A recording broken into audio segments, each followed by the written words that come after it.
Hey everybody, welcome back to Fake Nerds. I have a couple of short stories for you that are going to be broken out into shorts and also on the TikTok. So if you prefer consuming them that way, please be my guest. Go ahead and do that.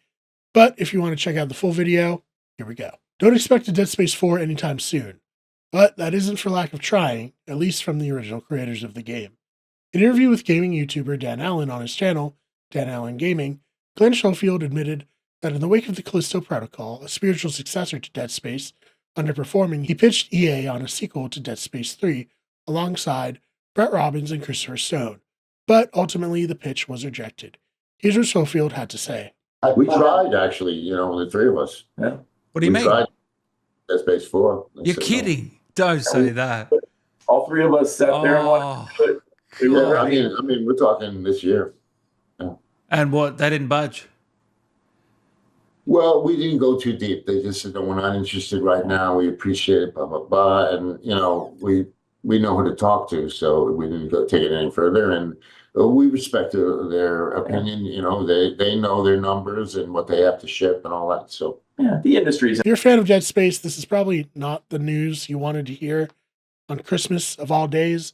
But Christopher Stone did say, quote, "Maybe one day." So I guess, that's my gift to you, leaving the door slightly ajar for a new Dead Space game, at least from the people who made it. So what do you think? Have you played the Dead Space remake? What about the Callisto Protocol?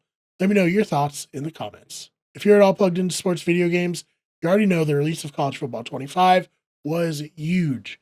Fans have been waiting for 11 years to get their hands on a new college football game. Due to the name, image, and likeness lawsuits, it felt like that day would never come. But EA was able to work out a deal with college football players and release College Football 25. And while it isn't perfect, as someone who's put in more than 100 hours into the game so far, I have to say it's, pretty damn good. It's also the highest selling sports video game of all time and in the top 50 of best-selling video games, period. This is all according to Circana and Matt Piscatella, who previously reported that it was the most successful sports video game by revenue back in October. And in his November press release, he confirmed it was the best-selling sports game. So, have you played College Football 25?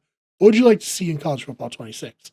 Personally, I know this is a bit of a niche ask, but in previous NCAA football games, they had a mini game called bowling, and it was very fun. So I'm hoping that comes back.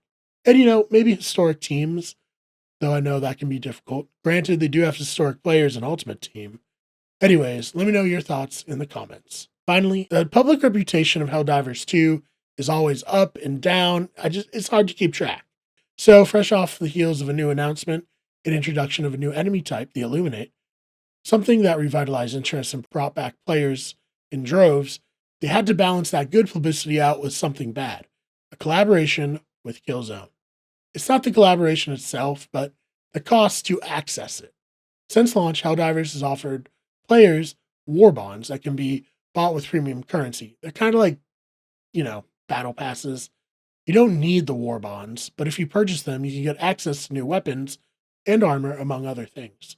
These cost around $10, but the Killzone Collaboration was selling for $20, and you'd get less in this collaboration than you get in a normal war bond. Plus, they'll only be available for a limited time. Personally, I don't really think this is that big of a deal. It's a collaboration. It was obviously going to cost more money, as revenue would have to be split. Maybe it's because I don't really care about Killzone, so I don't feel like I'm missing out on much, but fans were very upset, and they let developers Arrowhead hear it. The studio has apologized, and we'll have to wait and see how collaborations will be handled going forward. But let me know, am I off base and not really caring that this collaboration was more expensive than a war bond? Also, are you still playing Helldivers 2? Did the introduction of the Illuminate bring you back to it? Let me know all your thoughts in the comments. Thanks so much for checking this out. Just wanted to get something out for Christmas. Hopefully the green on my sweater won't blend in to the green screen background. It probably will, but I tried. This is the most Christmassy sweater I had with the least amount of green. So, anyways, I'm Brian Marr. I'm a fake nerd, but this has been some real news. Thank you so much for checking it out, and we will see you in the next one.